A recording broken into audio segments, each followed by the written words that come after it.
Hey, good day, everybody. Welcome back to our Working Together series live with Rabbi Karmi Ingber. We're just waiting for him to arrive into the Zoom room. And our good friend Rod Bryant is on a bit of an important phone call. So let me just share where we kind of chatted about last week. I want to point out again this unique resource that Netiv has provided, netivonline.org. That's netivonline.org for their website. And they've got this AI chatbot called Ask Noah Chatbot. Very, very, very unique opportunity for those of you looking for answers to questions. It's not it's been programmed with course material from Netiv, so it's all from authorized sources. But if you ask a question that's relevant, it's a very, very vast database, but they can add to it. This is the exciting thing, as it's not intended to replace a rabbi, but in your personal studies or your personal angst, you've got an opportunity to ask and get an instant answer if you have a question or a concern, and you want to know something about Torah, about your whatever your question may be. But it's an exciting opportunity. So I just wanted to point that out again. I see Rabbi Ingber's in the room. Rabbi, how are you doing today? We're going to turn the class over to you, sir.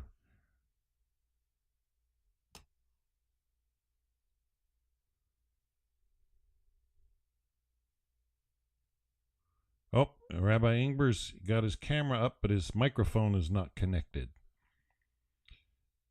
Oh, 1 second. We'll have to give him a minute. There we go. No, there Good we now? go, Rabbi. Good to see you, Rabbi. Wonderful. I'm sorry, Rod's got stuck on a telephone call, so we're going to turn it over to you since you're the rabbi, and yeah. Okay, let's do it.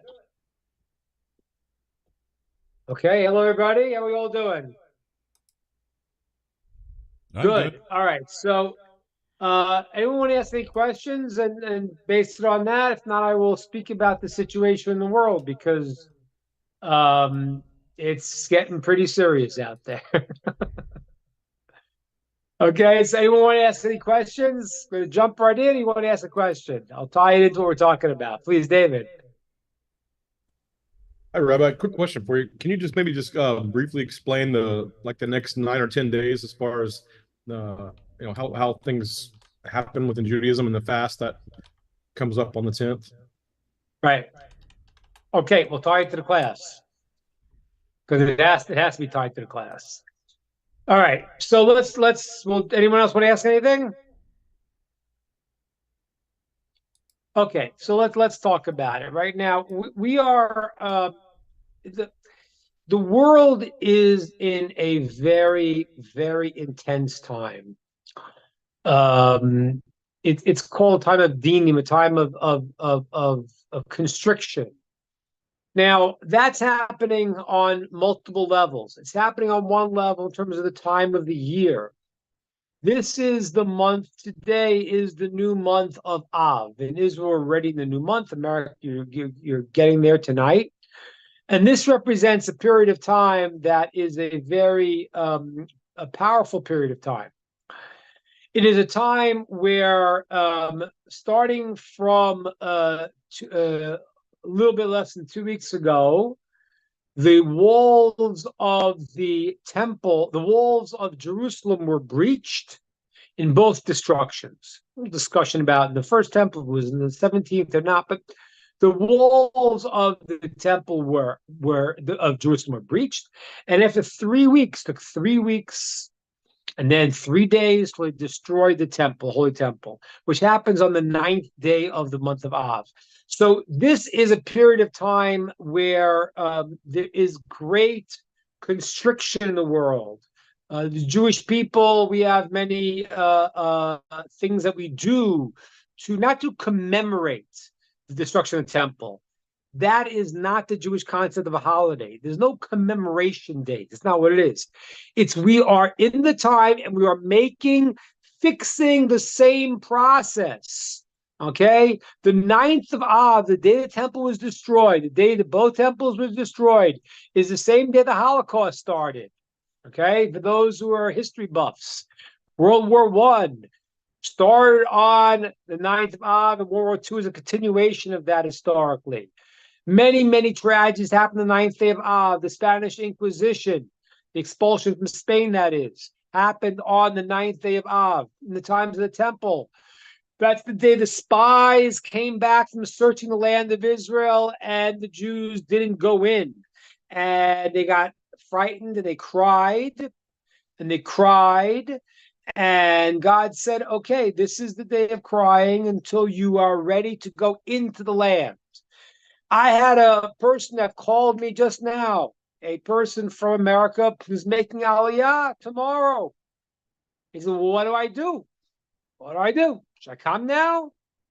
Should I come now? Because, they're saying this is going to happen, that's going to happen, and Iran is going to do this and do that. And we talked about it, and I explained to him, which he understood, which was that, God runs the show. God runs the world. And a person who wants to be in the land of Israel, do the mitzvah of coming to the land of Israel, then we do it. And as the Jews are doing it now, this year, and every year this time, we are fixing up the destruction of the temple. Because here's the point you got to understand, Stephen. This is the crucial point that everyone needs to understand. The only reason for destruction is for the building. The only reason why we have the negative is to bring out the positive. The only reason why there is a Yetzer Hara, a negative inclination, is to overcome it, to bring out the good. The only reason there's bad in the world is to overcome it, to bring out good. That's the whole system. We don't believe in anything else because there is God who is all good and goodness and creates the world out of his goodness. And therefore, all the negative things are only for the purpose of the good if you are on that side. If a person jumps in and wants to be on the side of evil negativity, so some people in the world can make that their lot. That's what we're going to talk about today. Because what happens in this time is there's an incredible feeling right now.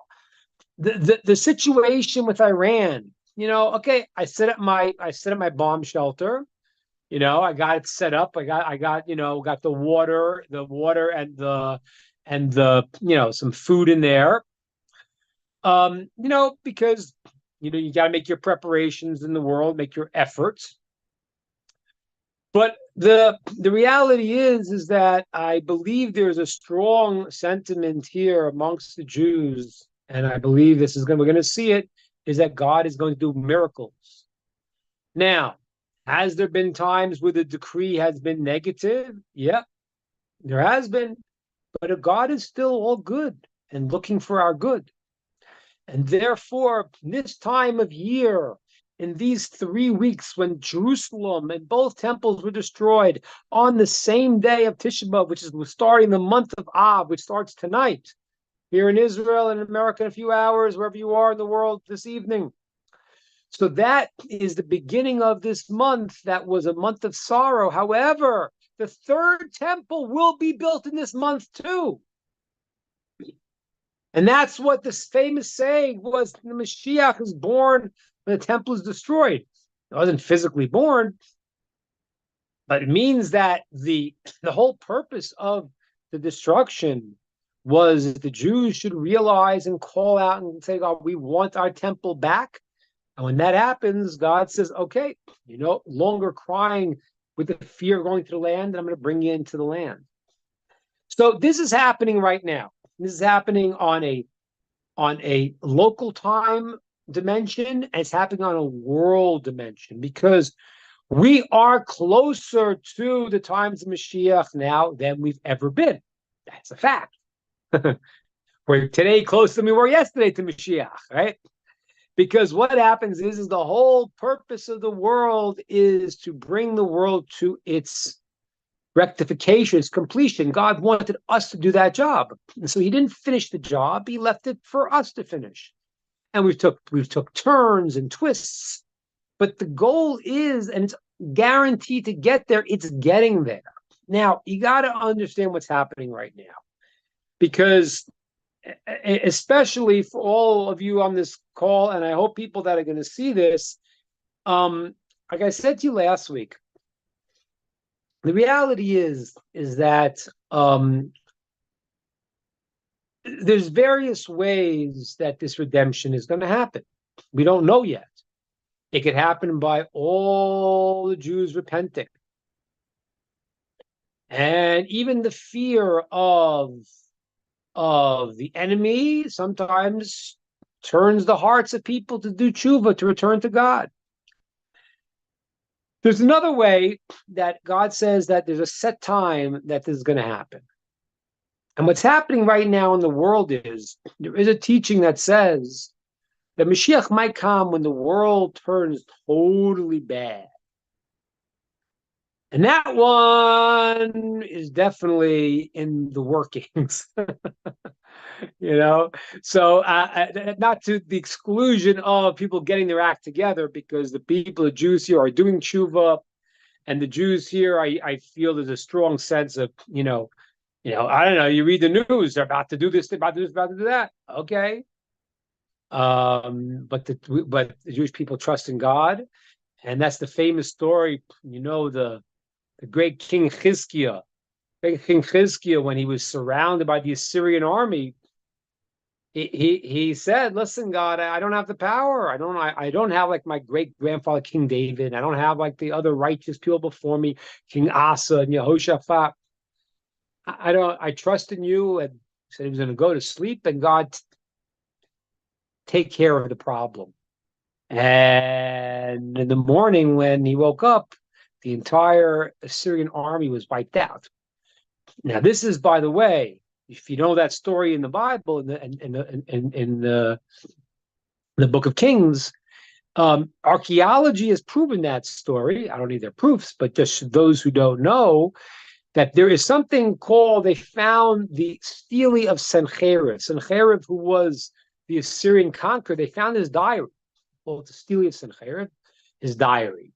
Now, in the old days, the way that people used to go and write history was to show how great they were. They didn't talk about their losses.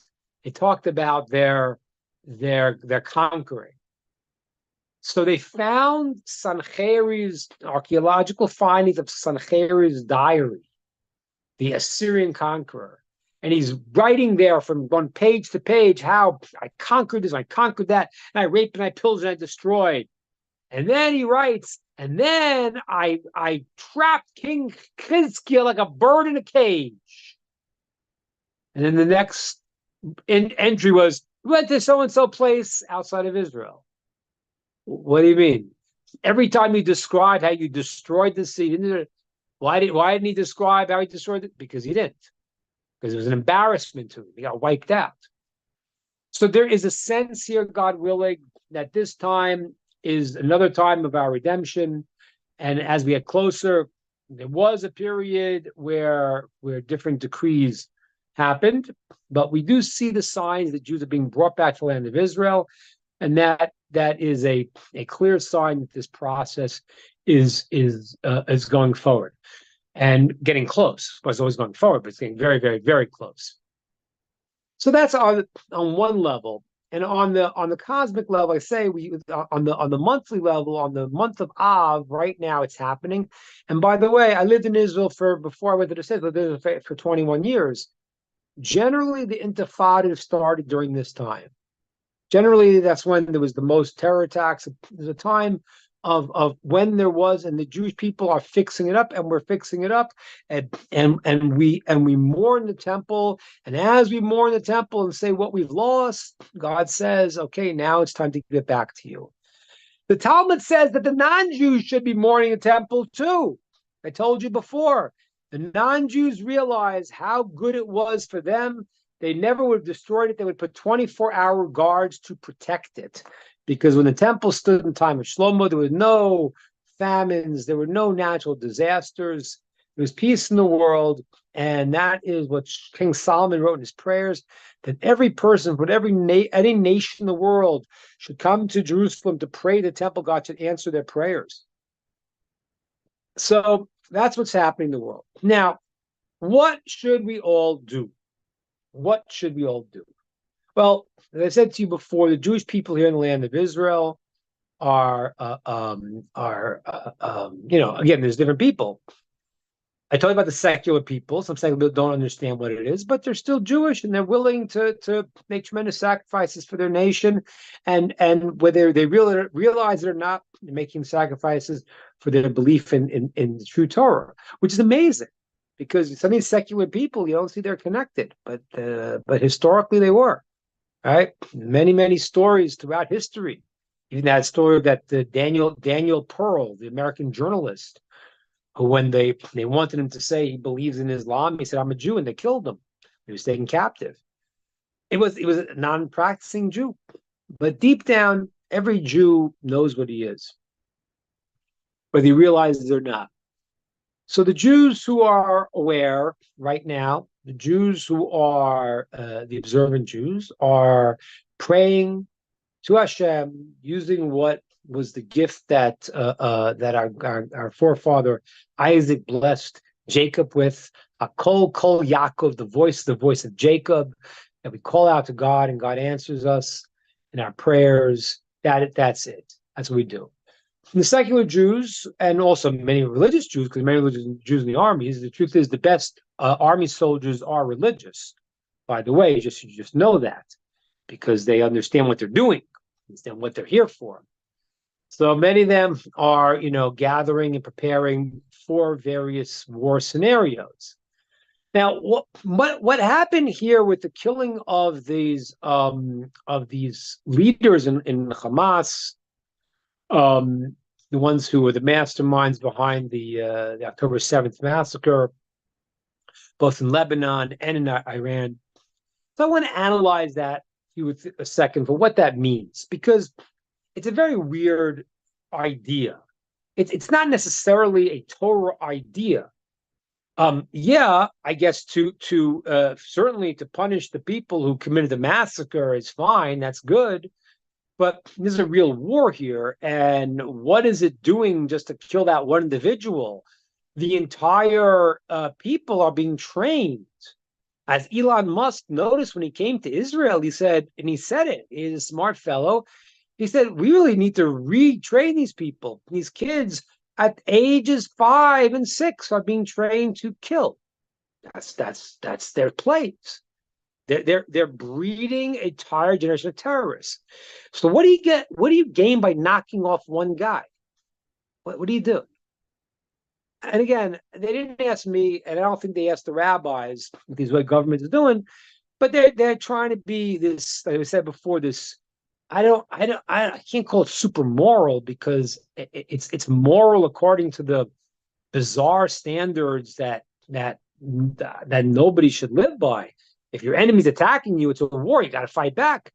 Go and pinpoint and endanger your own soldiers because you're going door to door to find the guy when they're all voted Hamas in and they all support them. Go ask the son of the head of Hamas. The guy's like, this is the way that they were all trained. He knows it. Are there a few innocent people? Yeah, I imagine there are. But that's God's calculation. If you're in war, you're in war. There were probably a few innocent Germans in the time of the Nazis also. But the Americans bombed because they had to bomb. They were fighting a war. So what do they gain out of this sort of show of like we're only gonna take to pinpoint the guy? I don't know. I don't know if it's the right thing. I didn't advise them that. This is much more serious issue.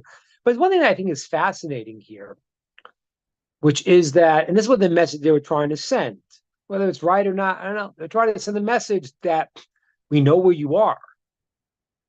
And I do believe, and we know where you are, and we know how to get you. And that's the message they were trying to send. They didn't want to provoke an all-out war. Okay, whatever, right, wrong. If the religious people were allowed to have the commandership in the Israeli army, then they have a very different view, because they have a much stronger view that what we're doing here is not just a process of keeping a free country; it's a process of the bringing of redemption for the entire world. And you got to deal with evil people. Unfortunately, the terrorists who assume this evil approach, you got to deal with them properly. So they're sending this message, oh, we're not going to hurt these people are innocent, we're going to pinpoint the guy. But I think is that the fascinating part here is that the world starts to say, wait a minute. And this is what my prayer, and Hashem, this is one of our prayers that we say, is that everyone knows, even with the crazy secular Jews that we see sometimes in the world, but everyone knows deep down the Jews are the chosen people and the God's people. And the sages say, the Talmud says, and the verses say in the prophets, whoever is the enemy of the Jewish people is the enemy of God. And so therefore, when people say, wait a minute, how do they know that? How are they doing that? What did they... I don't know if you've seen this, but this is an incredible thing. I don't know. I saw it reported in a few different places, and I heard it from my rabbi, so I know it's accurate, that there was a member of Hamas that was asked, like, how come you send these rockets that are so inaccurate? You send them, and nobody, and no one, and you don't get the Jews. You don't kill the Jews. You don't get them. So the guy answered him. He said, "You don't understand? No, they're accurate. It just every time we send it, somehow their God just moves it away." That's what the guy from Hamas said. So the reporter said to him, so I don't understand. So why do you keep doing it? And he said, because we hope their God's going to get angry at them and not protect them. Do you hear this level of insanity? I don't know if you're here, Lara. I know you asked me last week, and Dan relayed to me, you wanted me to talk about the Parsha 2 weeks ago, the Parsha of Billum. I didn't get a chance, Parsha of Balak. But I'm going to say it to you now because it's exactly what the story of the Parsha of Billum was. Billum was a prophet of the nations. And he was on a weird mission to curse the Jews. And what really bothered him was that God said, this is my chosen people. The truth is, before Abraham, anyone could have been the Jewish nation. There was no Jewish nation. Everyone could have been it. Now, there was 7 Noahide laws that were commanded to Adam, that were reiterated to Noah, and added the 7th one, which was not to eat live flesh from a live animal, because before that, Adam couldn't eat animals at all. Couldn't kill an animal and eat it.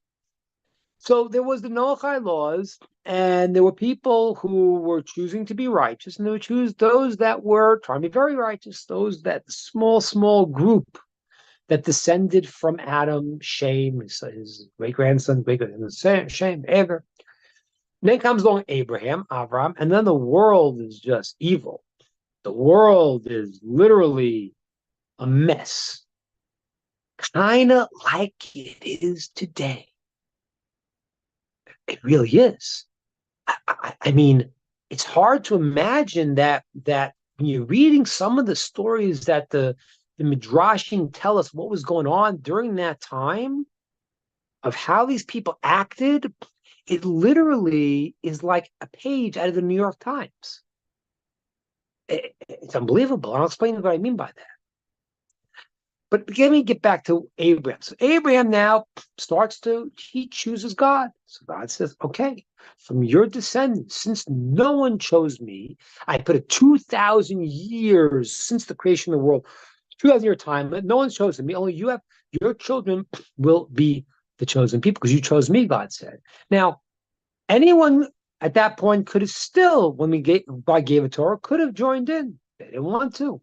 As a matter of fact, the Midrash says that when God gave the Torah, the entire world was shaking.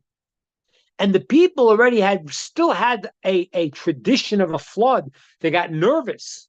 Is this the world collapsing? And they went, says to Billum, the prophet, because he was the prophet of the nations. Billum was a guy that looked like a guru, the Maharishi. He was all dressed in white. He looked very holy.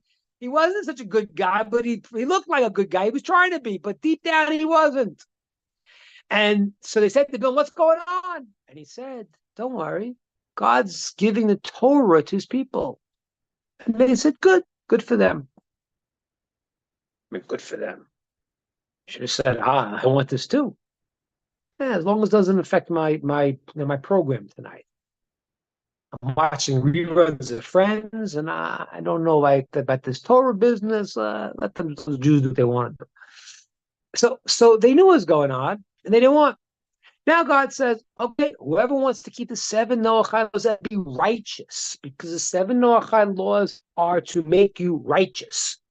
The Jews have an obligation called Chasidus. Chasidus means to be able to be pious, to be holy. And that's a hard obligation. Not everyone has to do that. Everyone has to be righteous, though. That's the 7 Noachide laws, the laws of morality, laws to be righteous. Person wants to convert, they can. Person doesn't want to convert, they want to keep the 7 Noachide laws, they can. They will have a portion of the world to come amongst Chasidei Umas Olam, amongst the righteous of the nations of the world. But it's a very, very fair system. But Billum was bothered. What? Because now God already gave the Torah, and now the system was different. I gotta connect to the Jew, that dirty Jew. I hate him. And that's what came out. And ladies and gentlemen, these same people are doing the same thing.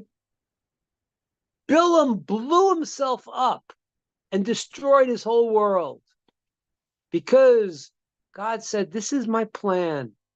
You want to assist the Jews? You want to be part of it? Be part of it. You could convert. You don't want to be part of it. Be righteous and be part of the plan. But no, I want to be against it. And that's what that Hamas guy said. He said, listen, their God keeps blowing our missiles away. So instead of, hey, do you hear what you're saying, Billum? Do you hear what you're saying, Mr. Hamas? That God is protecting them because that God said, this is my chosen people. So get on board with the program.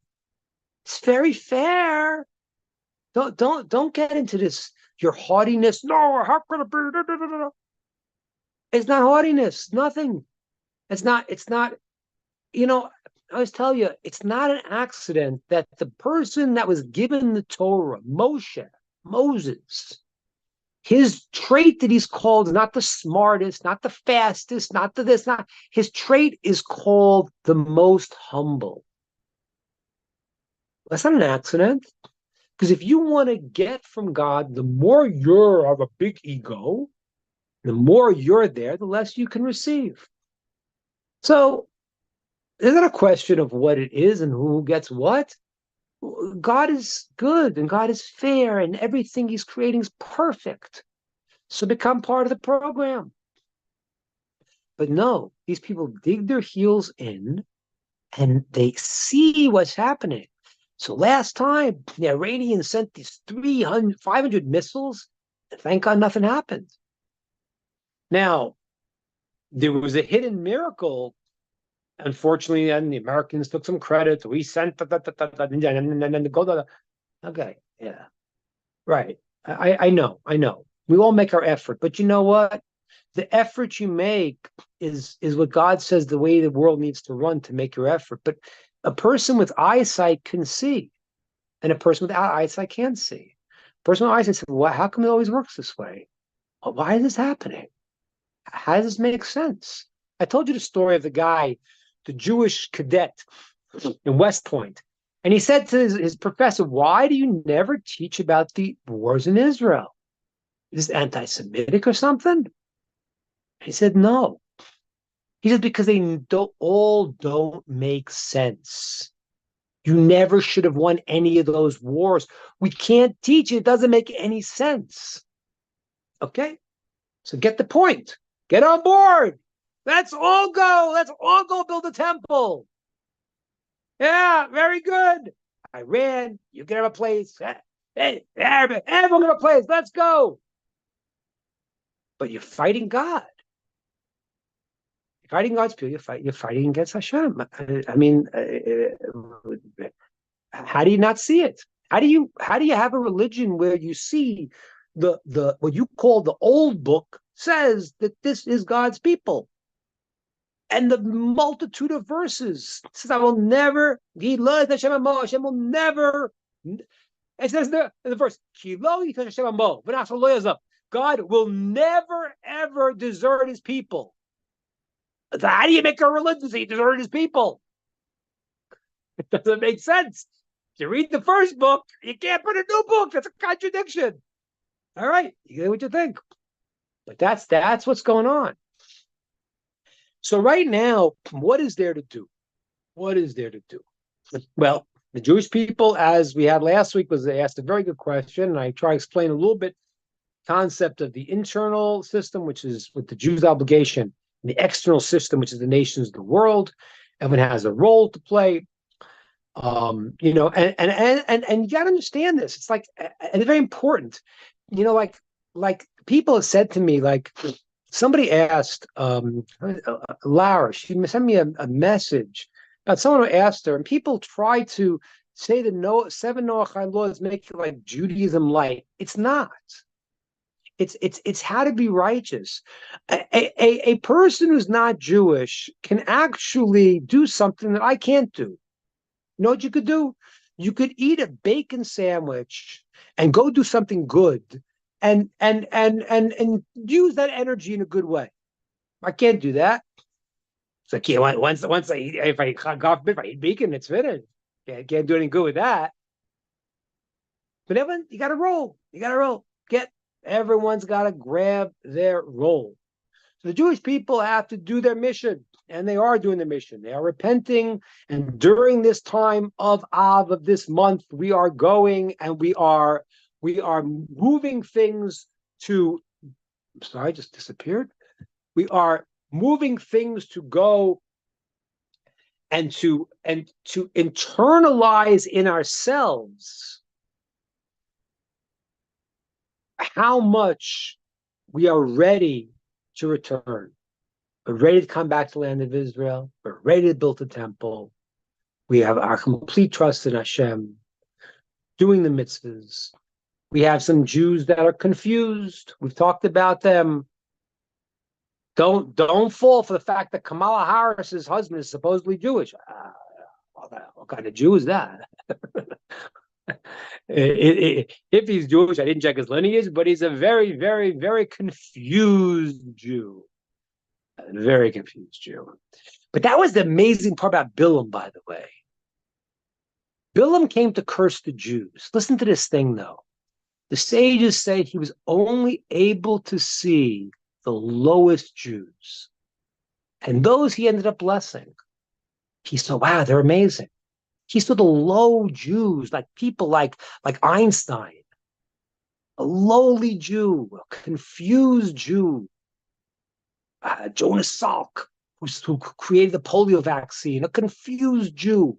He saw the lowest of the Jews and he had to bless them. Say, Rabbi, you crazy? These guys did amazing things. Yeah, they did amazing things, but they were confused. So the Jews are doing their part. What do the nations of the world need to do right now? And here you got to understand something. And sometimes I'm upset by, I really, I was born in America and I have a lot of good feelings towards America. America, really has been a nation that was very unique, the best secular nation ever. It wasn't the best nation ever during Solomon but the best of all the secular was America. Freedom, what they brought to the world, the idea that you are free to live a meaningful life, to pursue the right to live in a way that's meaningful to you. Really, right now, unfortunately, though, there really is a battle for not just America, but it's what America represented. And when America started as a democracy and what it was supposed to mean, and that spread out to other nations who also have sort of adopted certain beliefs of liberty and freedom. that you're not controlled by your government. Because what happened for thousands of years? If you lived in a country, generally you had a despot king who kept the people poor and was cruel. People weren't free to live a meaningful life. America was that consciousness, and the world took that. And now, unfortunately, America is selling out their dreams. It's like, well, yeah, it was never so great. It wasn't perfect, but for the secular worlds, it was the best you had. Improve on it. Don't destroy it. But you got to realize right now, what's happening is, as I told you, one of the ways before Mashiach comes is the world gets completely messed up. Now, there are certain things that are like what we call lines in the sand. There's certain things that God says, this is what the world is not worthy to continue with. And I want to explain what that is, because there are various sins that were so problematic that they became the place the world could not continue. So what are those sins? And this is going to be a very maybe shocking. I've discussed this before, but you got to understand what this means. A human being could do a bad thing. A human being could do bad things.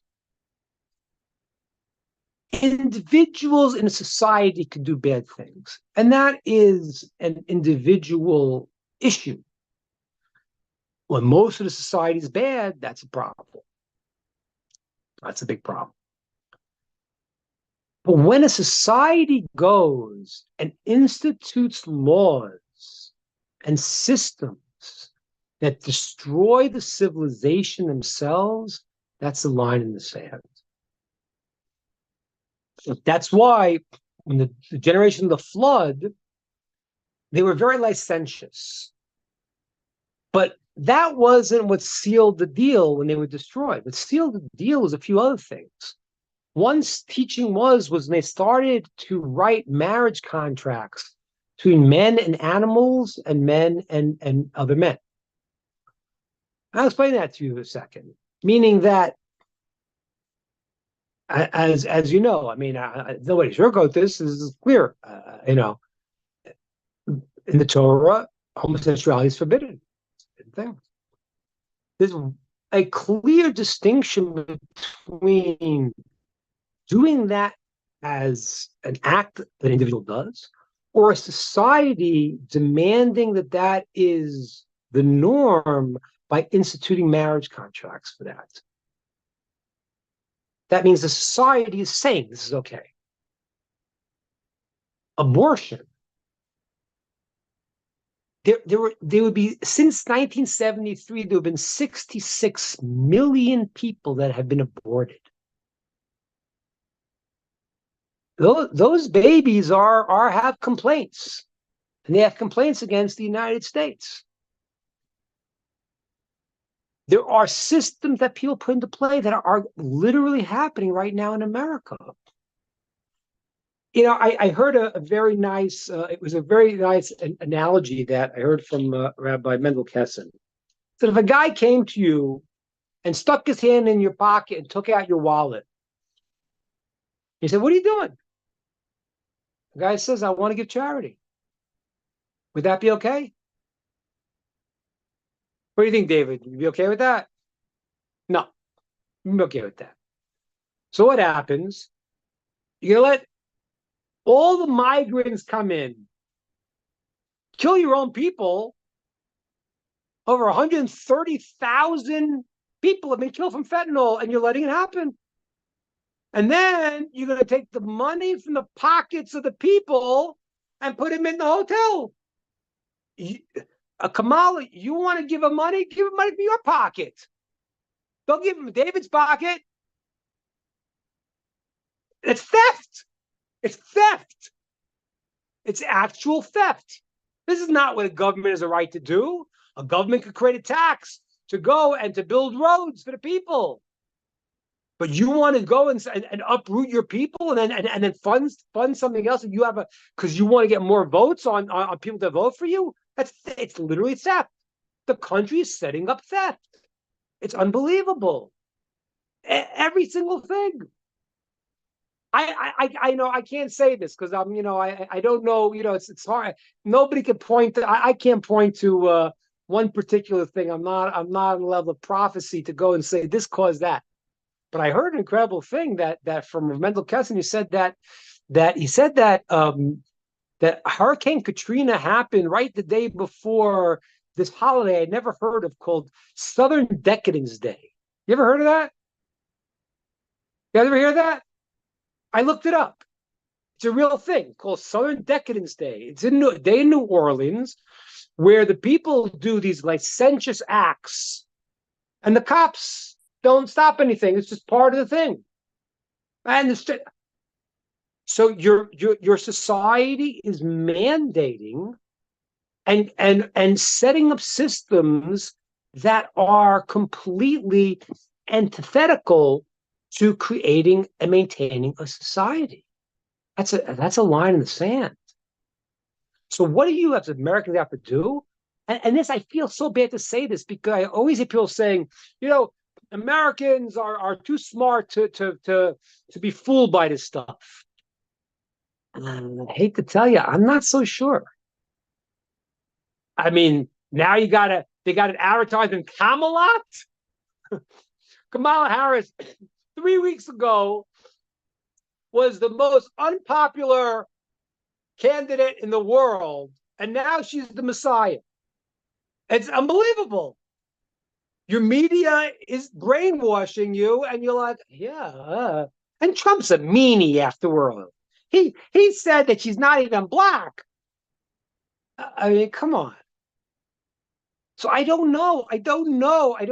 People, I hope America's smart enough, but I don't know. I hate to say it, but there's a certain, and I hate to say it, but there's a certain stupidity in the air. And really the stupidity in the air in America, the reason why there's such stupidity is not just Facebook. Facebook is an outgrowth of it. But the stupidity is created by the wealth. That's what happens. Everyone knows the statement, necessity is the mother of invention. When people have to work for something, but now everyone expects, what do you mean? I'm here. I need to have at least 3 television sets. The guy down the block has it. Well, maybe go to work. Well, no. Send me a check.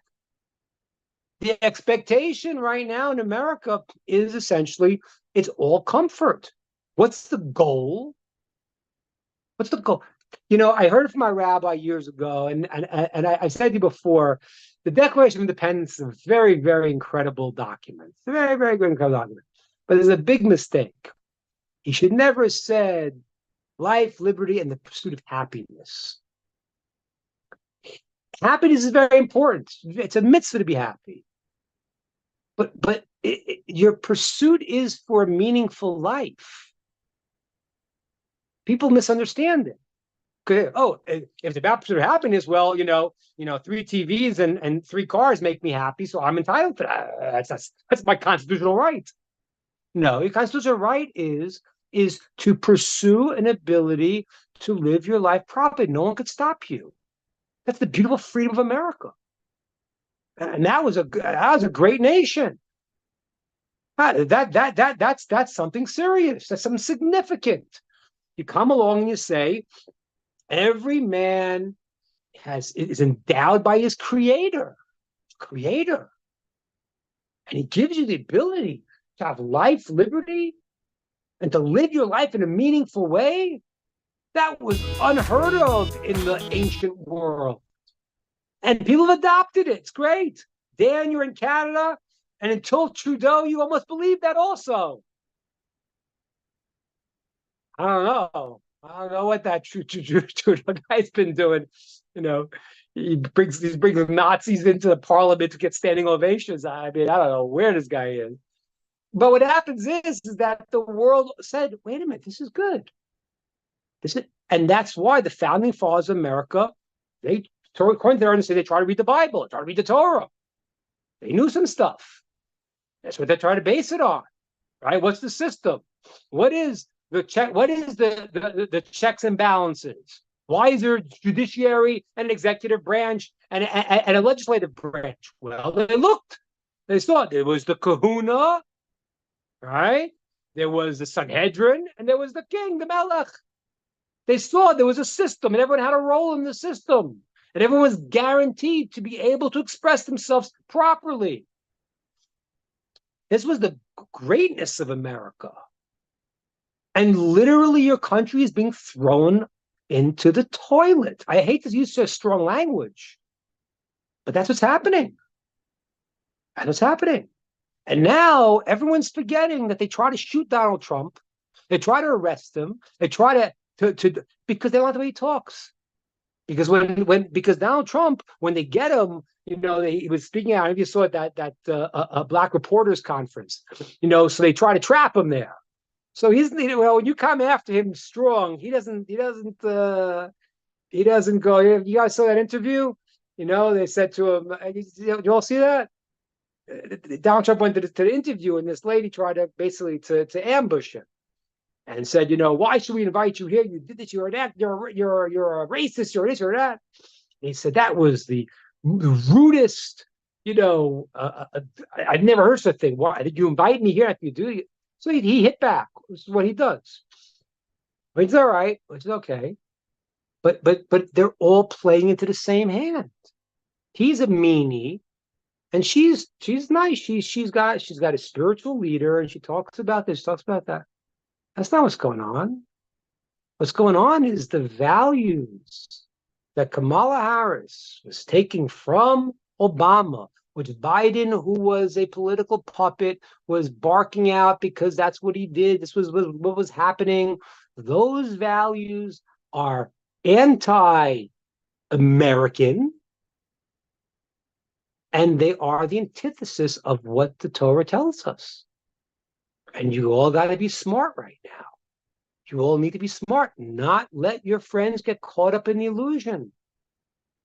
It's an illusion, and to see that there's a bounce, and people are like, oh, wait a minute, maybe Kamala Harris is really and Trump's a meanie.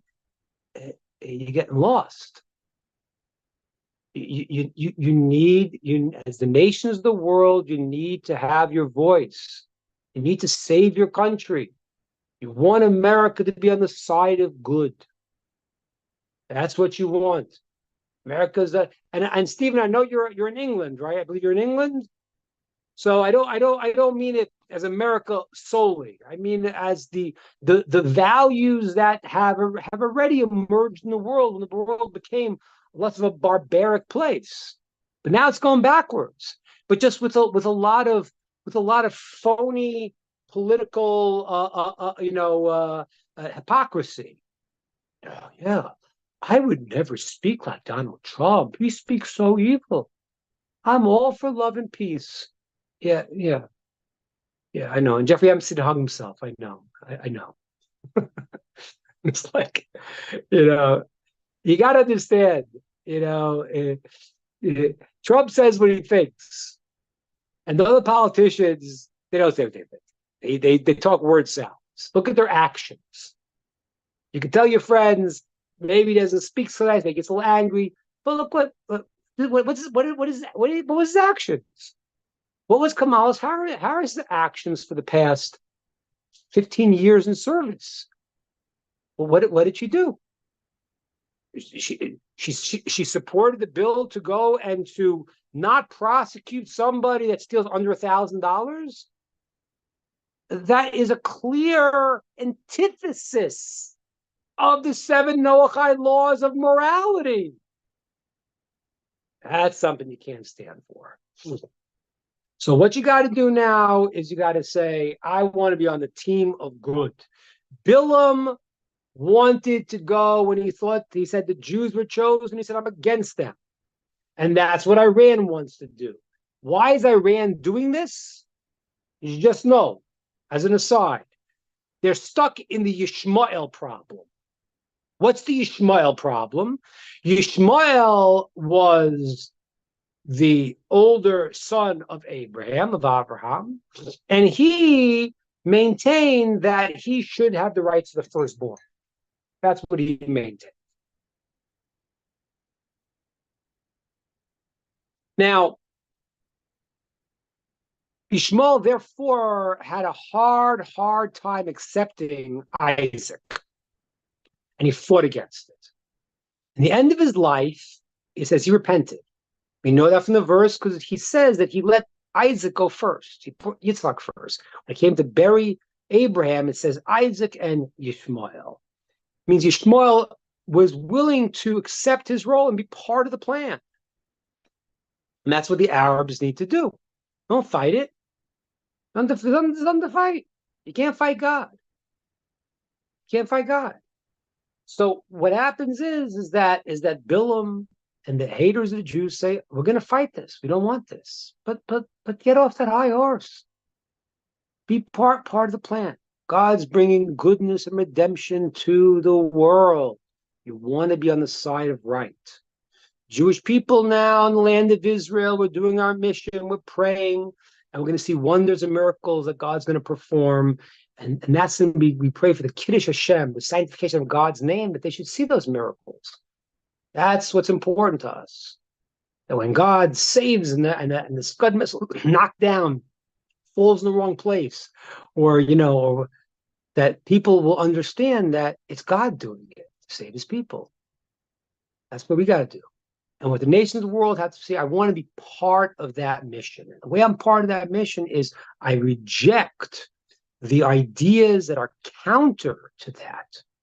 There is no accident that the people who support these woke ideas that are completely counter Judaism and counter the existence of the society are also the ones who hate the Jewish people. There's no accident. It's literally one and the same. It's a war on God. And they're not going to win. Not going to win that war. So we're going to have, God willing, we'll see redemption. This Tisha B'Av, this 9th of Av, which is 9 days, God willing, we're going to see the third temple be built. Because the third temple is built in this month of Av.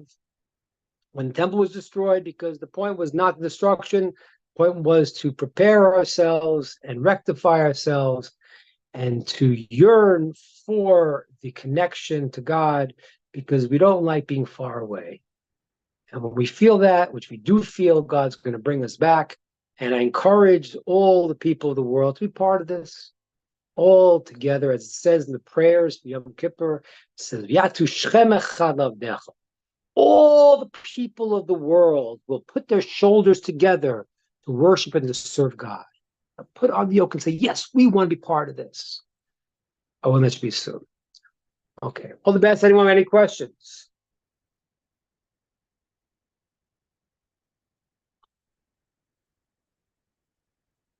Okay.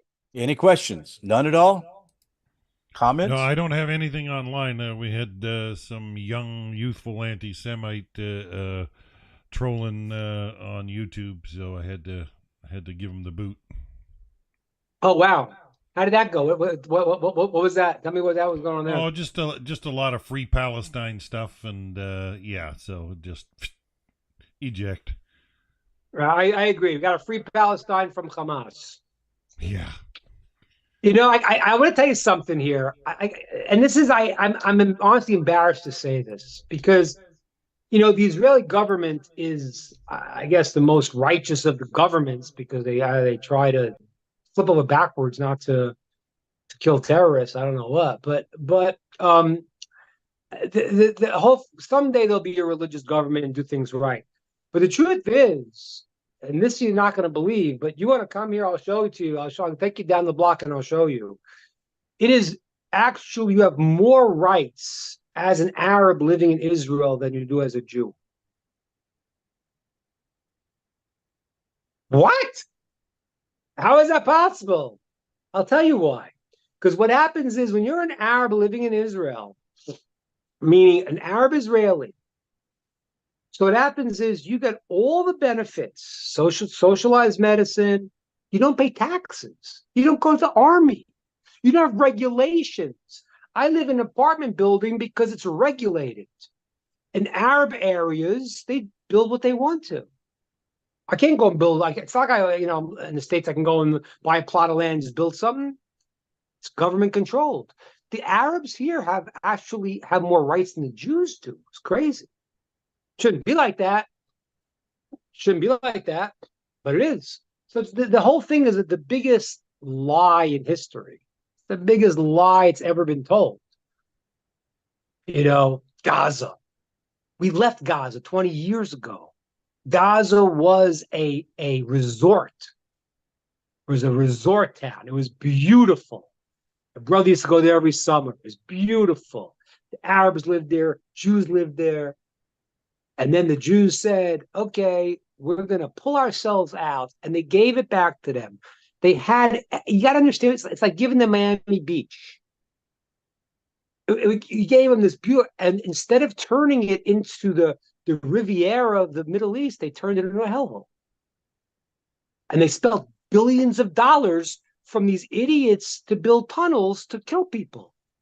They could have fed their people. They could have done great things. They didn't. This is nothing. It's some free Palestine. You know what he's talking about. They have no idea what they're talking about. Literally, the Jews kicked themselves out of their own land. It's Jewish land. How do I know? Open the book of Joshua. It says it. Gaza is one of the inheritance of the tribe of Judah. It's right there in the book. It says it by name. It says it. Open the book of Joshua. You'll see it right there. And we kicked ourselves out. So the Jews keep saying it.